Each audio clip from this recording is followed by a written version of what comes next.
बाबा जी और हजूर जी की प्यारी सा संगत जी, सभी को प्यार भरी राधा स्वामी संगत जी।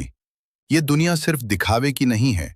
यह एक ऐसी गूंज है जहां हर कर्म की आवाज वापस लौटकर हमारे पास ही आती है। हम जो भी सोचते हैं, जो भी बोलते हैं और जो भी करते हैं, वो कहीं ना कहीं इस सृष्टि में दर्ज हो रहा है। कभी हम सोचते हैं कि किसी को दुख देकर हम बच गए। कभी लगता है कि किसी के साथ बुरा करके हमें कोई देख नहीं रहा। लेकिन सच्चाई ये है संगत जी, कर्म कभी खत्म नहीं होते। वो गूंज बनकर लौटते जरूर हैं। अगर हमने प्यार दिया है तो वही प्यार कई गुना होकर लौटेगा। अगर हमने किसी का दिल दुखाया है तो वही दर्द किसी न किसी रूप में हमारे पास ही आएगा। इसलिए संत महापुरुष बार बार समझाते हैं कि जैसा बोगे वैसा ही काटोगे।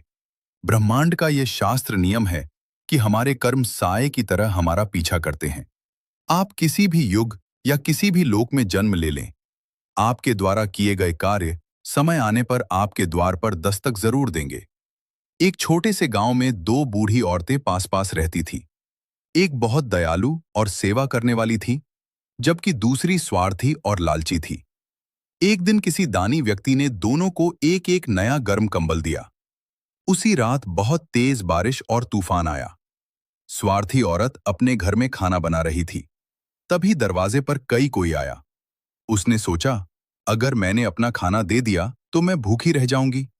इसलिए उसने जल्दी जल्दी खाना खा लिया और बाकी छिपा दिया।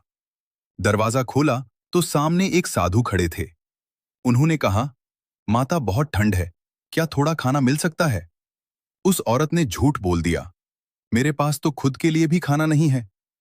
फिर साधु ने कहा, दो बूढ़ी औरतें आई हैं, उनके पास पहनने को कुछ नहीं है, क्या आप मुझे कुछ कंबल दे सकते हैं? औरत अंदर गई, नया कंबल देखा और सोचा, इसे नहीं दूंगी। फिर उसने एक बहुत पुरानी फटी और गंदी चादर उठाई और साधु को दे दी। अब साधु दूसरी औरत के घर गए। उसने प्यार से साधु को अंदर बुलाया और अपना खाना उन्हें दे दिया। जब साधु ने कपड़े और कंबल मांगे तो उसने तुरंत अपना नया कंबल, अच्छे कपड़े और रजाई सब दे दिया। उसने कहा, मैं पुरानी चादर में भी रात गुजार लूंगी, लेकिन उन्हें ठंड नहीं लगनी चाहिए। रात में तूफान और तेज हो गया। अचानक बिजली गिरी और दोनों के घर जल गए। दोनों औरतें तो बच गई, लेकिन उसके पास कुछ नहीं बचा। तभी वही साधु आए और उन्होंने अपने आश्रम ले गए।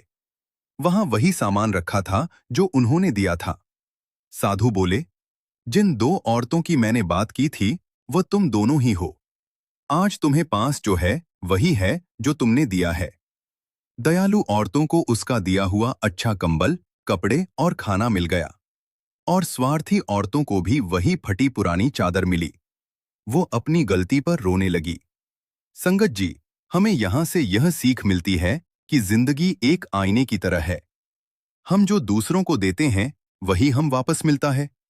इसलिए हमेशा अच्छे काम करो और दूसरों की मदद करो। संगत जी, अगर यह आपको साखी अच्छी लगी हो तो हमारे चैनल को सब्सक्राइब जरूर करें। राधा स्वामी जी।